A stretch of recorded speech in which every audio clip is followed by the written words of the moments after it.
եւ արցախյան եւ հայաստանյան հասարակական ու քաղաքական ուժերի հետ քննարկում ենք այն պահանջների շրջանակը, որը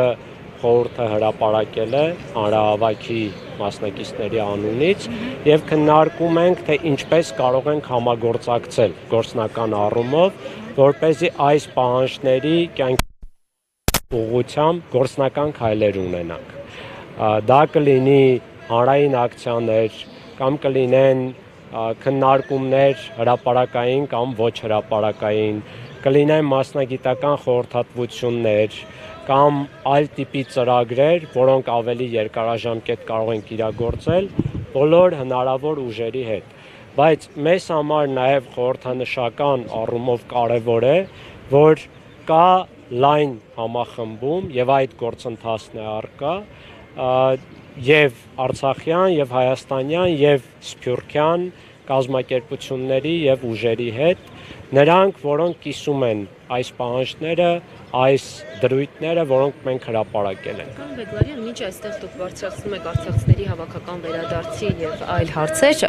արտգործնախարարությունը նշում է, որ հայ-ադրբեջանական հարաբերությունների օրակարգում Արցախի հարցը ներառված չէ։ Նախ ինչպես կգնահատեք այս հայտարարությունը եւ այս պայմաններում դուք ինչպես եք պատկերացնում ձեր բարձրացրած հարցերի պատասխաններն ու լուծումները։ Ես լիազորված չեմ խորհրդի անունից արտգործնախարարության տվյալ հայտարարությանը պատասխանել, բայց կարծում եմ առիթ կլինի մենք կարձագանքենք որպես խորհուրդ։ Ես որպես ուղղակի անհատ հանրային գործիչ կարող եմ արձագանքել, որ շատ խայտառակ հայտարարություն է, նախ փաստերը եւ փաստարկները լրիվ խեղաթյուրված են, երկրորդը ուղղակի հերթական անգամ իրենք արձանագրում են, որ իրենց օրակարգում ընդհանրապես արցախցիների իրավունքների պաշտպանության հարց չկա արտաքին քաղաքական օրակարգում եւ երրորդը իրենք հերթական անգամ այս անգամ արդեն արտգործնախարարությունը փորձում է մեղքը գցել բոլորի վրա, իրենց վրա որևէ պատասխանատվություն չվերցնելով։ Այստեղ ես կարող եմ ասել, որ արտգործնախարարությունը հենց որպես մարմին մեծ բացթողումներ է ունեցել, որ չի կարողացել ապահովել, այսպես ասած, իրենց տերմինաբանությամբ ասած, Ստեփանակերտ-Բաքու երկխոսությունը միջազգային մեխանիզմներով։ Եվ ասեմ, որ այդ հանդիպումները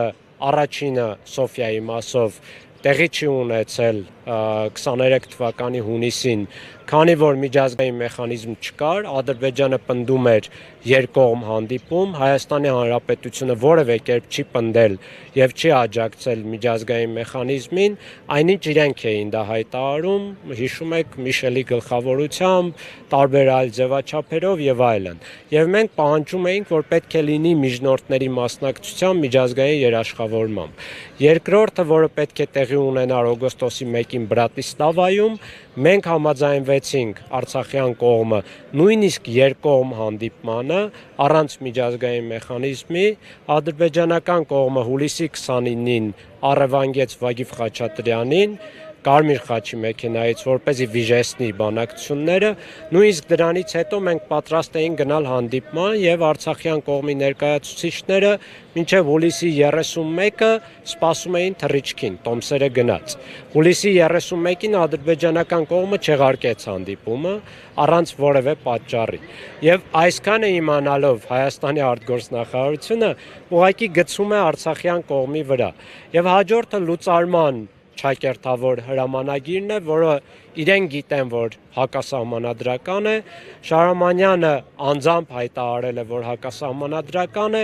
եւ այսքանը նույնիսկ հաշվի չառնելով դեկտեմբերին էլ մեկ այլ հրամանագիր ստորագրել է եւ ուղարկել Հայաստանի իշխանություններին, չեղարկելով այն նախորդ հակասահմանադրական հրամանագիրը։ Եվ իրենք ստացել են սա։ Հիմա եթե իրենք ճակերտավոր կախվում են այս հրամանագրից, ինչու մյուսը հաշվի չեն առնում։ Եվ վերջինը, չունենալով, նույնիսկ եթե չենք դիտարկում, որ այս հրամանագիրը հակասահմանադրական է եւ այլն, չունենալով Արցախի Հանրապետություն, չի նշանակում, որ չկա Արցախի ժողովուրդ։ Կա Արցախի ժողովուրդ եւ կան Արցախի ժողովրդի հրատապ իրավունքներ ու կարիքներ, ինչպես են իրենք այս հարցը փակում, երբ ժողովուրդը առկա է եւ իրենց պատասխանատվության տիրույթում է ամբողջապես գտնվում Արցախի ժողովուրդը եւ հենց իրենց ձախողումների ու սխալների հետևանքով է Արցախի ժողովուրդը տեղահանվել եւ հիմա գտնվում Հայաստանի Հանրապետությունում։ Այսքանը։ Պարոն Բեգլարյան, նաև տեսնում ենք, որ արցախցիները այս վերջին շրջանում ակտիվացել են բավականին, նստացույց են իրականացնում, հանրահավաք են իրականացնում, որը շատ հնարավոր է հետագայում վերաճվի նոր արցախյան շարժման, բայց տեսեք, մենք նոր արցախյան շարժում ենք ուզում սկսել, բայց սրան զուգահեռ տեսնում ենք, որ ամենաբարձր ամբիոնից հայտարարվում է, որ արցախյան շարժումը 1988 թվականին տեղի ունեցած շարժումը այլևս փակ է եւ հնարավոր էլ չէ վերադառնալ այդ նույն գաղափարին։ Ձեր մեկնաբանությունը, ձեր գնահատականը խնդրեմ։ Իրականում Արցախյան շարժումը որևէ մեկը չի կարող փակել, այդ թվում Նիկոլ Փաշինյանը, որքան էլ ազդեցիկ պաշտոնում լինի, Արցախյան շարժման առաջին հենց շահառուն եւ սուբյեկտը Արցախի ժողովուրդն է։ Եվ Արցախի ժողովուրդը քանի կա, քանի Արցախի ժողովրդի հավաքական իրավունքների պաշտպանության եւ իրացման հարց կա, այնքան ժամանակ առկա է Արցախյան շարժումը։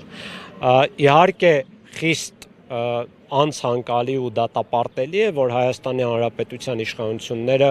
բոլոր միջոցները տեղեկատվական, վարչական, քաղաքական, իրավական կիրառում են Արցախյան հարցը փակելու համար։ Այդ թվում միջազգային գանգատներից հրաժարվելով, վերադարձի իրավունքը որպես սպառնալիք ներկայացնելով, որևէ քայլեր չկատարելով, Ադրբեջանի հետ բանակցություններ չիրականացնելով եւ այլն եւ այլն։ Բայց ես համարում եմ, որ հայ ժողովուրդը որպես գլխավոր սուբյեկտ, հայ ժողովուրդը կարող է ցույց տալ, որ Արցախյան շարժումը շարունակվում է եւ մենք ակնկալում ենք բոլորս, մեր խորհուրդն էլ, որ հնարավորինս լայն համախմբում լինի այս Արցախյան օրակարգի շուրջ, որպեսզի իշխանությունների վրա մաքսիմալ մեծ ճնշում, հանրային ճնշում լինի եւ իրենք որևէ հետագա հանցավոր քայլեր չանեն Արցախյան շարժումը փակելու ուղղությամբ։ Բեգլարյան, ԵԱՀԿ Մինսկի խմբի ձևաչափը այստեղ անելիք չունի, ասում եք, եթե անգամ այդ հրամանագիրը համարենք, որ կա, Արցախի հարցը չի փակվում։ Ամեն դեպքում ԵԱՀԿ Մինսկի խմբի ձևաչափն էլ, եթե կա, թեկուզ պասիվ վիճակում, փաստում է, որ հակամարտությունը դեռ կա։ Ինչու որևէ այսպես արձագանք, թեկուզ գերիների հարցով, թեկուզ արցախցիների իրավունքների պաշտպանության հարցով չի լինում ԵԱՀԿ Մինսկի խմբի համանախագահ երկրների կողմից։ Նայեք, չի լինում, քանի որ Հայաստանի Հանրապետության իշխանությունները ցանկանում են փակել Արցախի հարցը, շատ հստակ է։ Իհարկե, իրենք էլ իրենց նաև շահերը ունեն աշխարհաքաղաքական, բայց առաջնահերթ պատճառը սա է։ Ես անձամբ, երբ հանդիպում եմ տարբեր դիվանագետների հետ, այդ թվում 23 թվականի տեղահանումից հետո, երբ տարբեր պահանջներ, ակնկալիքներ ու փաստարկներ եմ ներկայացնում, իրենց գլխավոր հակափաստարկն այն է, որ Հայաստանի իշխանությունները մեզ այդ հարցով չեն դիմել եւ մենք ունենք երկկողմ ձևաչափ կամ բազմակողմ ձևաչափ, որի շրջանակներում ունենք օրակարգային հարցեր եւ Հայաստանի իշխանությունները ուղիղ կերպով ասում են, որ Արցախի վերաբերող հարցերը, այդ թվում վերադարձի հարցը, մեր օրակարգի մեջ ներառված չէ։ Հետևաբար, եթե Հայաստանի իշխանությունները չեն դիմում, չեն պահանջում, ընդ որում լեգիտիմ կերպով, լեգալ կերպով, որ մեր հարցերը բարձրացվեն եւ գործուն քայլեր կատարվեն այդ ուղղությամբ, բնականաբար ԵԱՀԿ Մինսկի խմբի համանախագահները կլինեն թե այլ գործընկեր երկրներ, իրենք չեն կատարելու իրենց պարտականությունները եւ Մինսկի խմբի համանախագահությամբ պայմանավորված եւ ի դեպ նաեւ աշխարհի բարձրագույն դատական ատյանի ՄԱԿ-ի արդարադատության միջազգային դատարանի որոշումներով պայմանավորված, որոնք պարտադիր կատարման ենթակա են եւ որոնք ի դեպ ընդունվել են Հայաստանի հայցերի հիման վրա։ Այսինքն Հայաստանը նույնիսկ այս որոշումներով էլ կաշկանդված է եւ նույնիսկ եթե միջազգային ատյաններից հայցերը հետ վերցնի, միևնույն է այս որոշումները առկա են եւ ուժի մեջ են։ Հետևաբար միջազգային հանրությունը ունի անելիք առաջնահերթորեն Հայաստանի Հանրապետությունը ունի անելիք։ Նայեք, եթե պետությունը միջազգային հայցերը հետ է վերցնում եւ անհատներն են արդեն իրենց հայցերով դիմում միջազգային դատարաններին, դա համարժեք իրավիճակ է լինում, այսինքն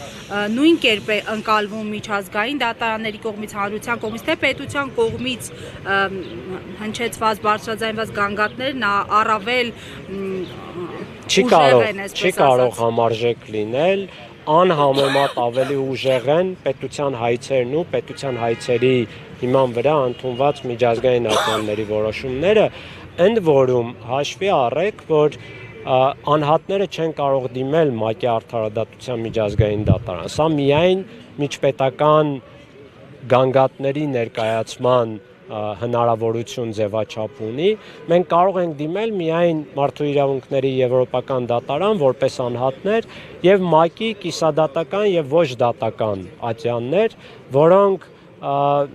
ավելի թույլ մանդատներ ունեն եւ ավելի դժվար է այս մեխանիզմներով պայքարել մեր իրավունքների պաշտպանության համար։ Սակայն ես կուզեի մի բան վերջում արձանագրենք, որ մենք Արցախի թեման եւ Արցախի ժողովրդի իրավունքների հարցը չպետք է ամբողջապես կախվածության մեջ դնենք Հայաստանի Հանրապետության պետական եւ իշխանական դիրքորոշումներից ու գործողություններից, որովհետեւ հստակ է, որ այս իշխանությունները առավելագույնը անելու են, որ եւ հիմա եւ ապագայում հնարավորինս փակեն Արցախի հարցը եւ իրենք ինչ էլ անեն, մենք պետք է ուղղակի ցույց տանք, որ Արցախի ժողովրդի իրավունքները առկա են եւ շատ ավելի հրատապ են դառնում այդ իրավունքների պաշտպանության հարցերը եւ Արցախի ժողովուրդը քանի կա եւ քանի կան տարբեր ձևաչափեր, Արցախյան պետական ինստիտուտներ, հասարակական կազմակերպություններ կամ կոալիցիաներ կազմակերպությունների կամ քաղաքական ուժեր, որոնք պայքարում են մեր իրավունքների համար, այդքան ժամանակ Արցախի օրակարգը բաց է մնալու, մինչեւ ես անկեղծորեն ասեմ, չեմ հավատում, որ ներկայ իշխանությունները այն դիրքորոշումները կունենան, որոնք գոնե ես պատկերացնում եմ եւ դրա համար ես համարում եմ, որ մենք պետք է ուղղակի բարենպաստ պայմաններ ունենանք եւ կրակը վառ պահենք, մինչեւ նոր իշխանություններ լինեն եւ նոր դիրքորոշումներ լինեն Հայաստանի Հանրապետությունում։ Սա իմ անձնական դիրքորոշումն է։ Այսինքն հնարավոր համարում եք այլ աշխարհակաղակական իրավիճակում, այլ իշխանությունների պարագայում հայկական Արցախի էջը վերաբացվի։ Այո, հնարավոր համարում եմ եւ դա կախված է մեզնից։ Որքան մենք եւ արցախցիները եւ ամբողջ հայ ժողովուրդը մեր պայքարը շարունակենք, բոլոր հնարավոր քաղաքական, իրավական, տեղեկատվական ձևերով այս թեման տակ պահենք, հնարավորինս հետամուտ լինենք մեր իրավունքների պաշտպանությանը, նախ այնքան այս իշխանությունները ավելի դժվար կփակեն Արցախյան օրակարգը, այնքան ավելի հնարավոր կլինի բարենպաստ միջավայրում եւ աշխարհակաղակական եւ ներքաղաքական ավելի լուրջ հաջողությունների հասնել, այդ թվում հասնել մեր հավաքական վերադարձին։